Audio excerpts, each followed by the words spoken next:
sababu ambayo watu wengi wamenote, mimi si judge kabisa sababu ya Okwasi na Issa Patrick Mwenda.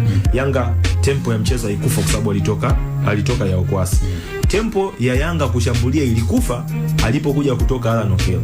Kwa sababu moja, ameingiza double striker, kocha anataka kucheza na double striker, alafu katikati hana mtengeneza nafasi. Mpishi wa timu hayupo. Pacome yeye ana deal na personal battle na Kapombe kule. Kapombe amruhusu Pacome kufanya movement. Max yeye ana deal na personal battle na Nixon.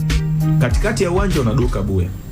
Baadaye unamuingiza creator wa Dube, unamchezesha na Depo kwenye eneo juu. Timu ikawa haina mtu wa kuwatengenezea hawa watu nafasi. Ndio maana Yanga kuna muda wakawa akipata mali, unaanza kuona sasa uwezo wa mtu mmoja mmoja, lakini sio tena timu kucheza, kwa sababu hawana mtu ambaye anawagarantii sasa kuzipiga zile pasi ambazo zinaenda juu. Ni sahihi utakutana tu na uwezo Pacome atakwambia hebu nijaribu kupiga chengo watu wawili, lakini kutokana na pressure ambayo ilikuwa inawekewa atapoteza mali. Max kuna muda naye atajaribu kujibu, atawekewa pressure atapoteza mali. Kwa hiyo labda angeendelea kubaki na mmoja kati ya Mudathir na Alan, yawezekana tempo ya Yanga kwenye ushambulizi isingepotea.